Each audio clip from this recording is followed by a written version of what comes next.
You know, Season 7's pretty sweet. I mean, sure, there's some stock footage, but look at these awesome new characters, the wonderful music, the surprising amount of hidden gems. What's not to love?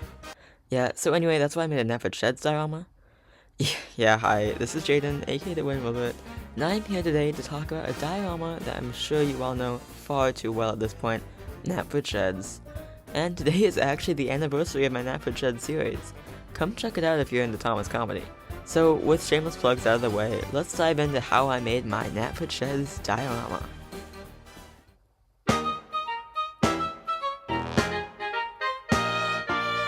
For years now, I have been making sets. However, one limitation I've always come across is the inherent temporary nature of these sets.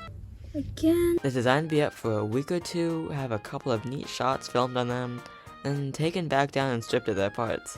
I wanted a permanent set, so I made a diorama. First things first, I needed a base. So I went ahead and cut out a piece of a big cardboard box I had lying around.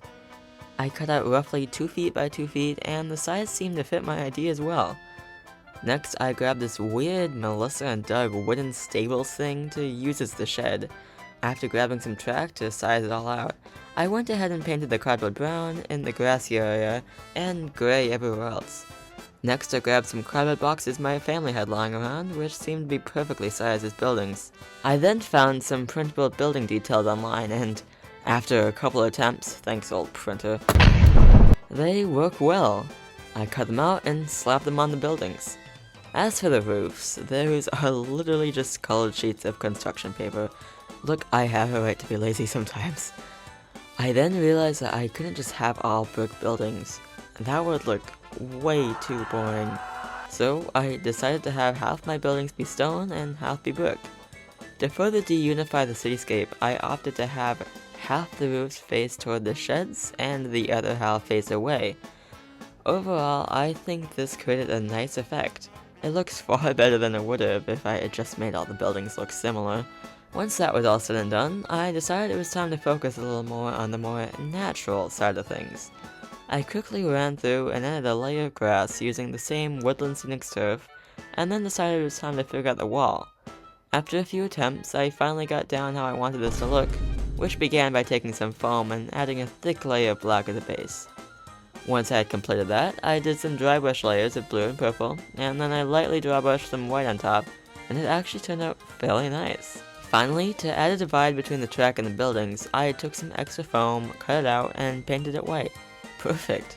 Next up, the base. Cardboard ended up being way too flimsy, so ultimately, I decided to head over to Home Depot and buy the cheapest piece of wood I can, get it cut to size, and attach my piece of cardboard to that for extra support. I stapled it all together, and now it's far more sturdy than before. There seems to be a gaping hole in the middle of my diorama, one that some sheds would perfectly fill. So anyway, let's work on the trees. I went to my backyard and clipped out the tops of some bushes. Next, to diversify my trees a bit, I went to eBay and bought some for cheap. The only flaw is that there's really not all that much foliage on them, but that's fine. Now finally, it's time to tackle the sheds themselves. After taking a handsaw and violently cutting the wood and boxing the size, I made a nice mix of dark moonish red. After a couple layers, I decided that the shed's painting was complete. I then threw together some windows, printed them out, and it worked well, at least for some background detail. For the back of the sheds, I decided that I wanted to add a removable wall, so I can easily pull and record engines from behind. Hi. I took some cardboard, cut out some windows so we can see the sky background, attached a little bit of Velcro, and done! Another important part of the sheds are the green supports between birds, so I cut up some kebab sticks and spray painted them green and glued them on. At this point, the sheds are actually pretty close to being done. All that's left is the roof. I painted on an outside layer of gray, then used some spray paint for a green border around the window panes, and made sure to leave some white for the windows. Overall, it turned out pretty good, if not a little messy. I made some triangular pieces for the sides and painted some back roofs gray and attached it all. This really makes the diorama feel a big step closer to completion. All that's left now are the small details. After adding a backdrop I found online, I went ahead and glued down all the pieces that we had finished up till now. That includes the track, the sheds, the trees, the walls, and the buildings. Next, I cut up a popsicle stick to cover up an awkward seam in the white wall. After that, I added some Woodland Sting's coarse rough ballast. Next, I then went around sprinkling a light layer of ballast, dirt, and just some general more Goodyear and industrial details around the buildings and grassy areas to add some more life. I applied some glue and it helped to detail the area a lot. And that's it.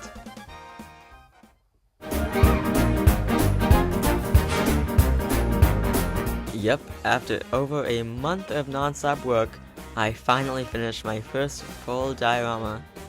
Over a year later, I thought I might tell you how it's worked for me since. Of course, the diorama still exists and is kept in great condition. I've since made another, the fishing village, which I might make another video on later if you guys are interested. There has been some damage done to the diorama since completion, notably one of the green supports breaking off and the trees having fallen apart a bit. All that aside, this diorama has been amazing for me to film on. Some cons I've noticed in this time are some general poor quality aspects, such as on the back sheds piece where, if I neglect to correct it prior to filming, you can clearly see the Velcro in the background of certain shots.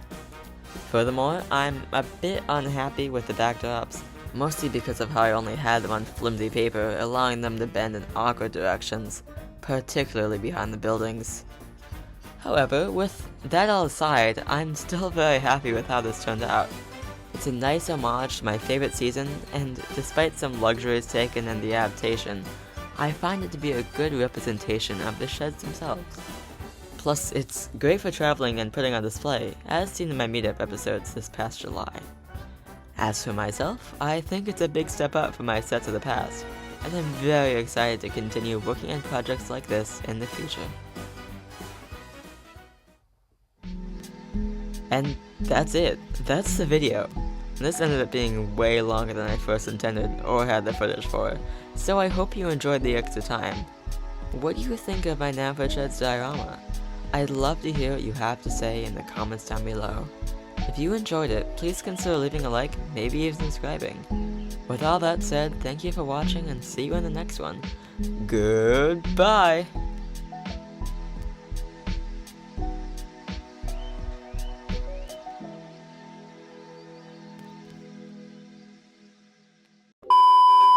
I made a nice mix of dark maroonish red. Red? Oh my god. So I cut up some kebab strips. Kebab strips. Kebab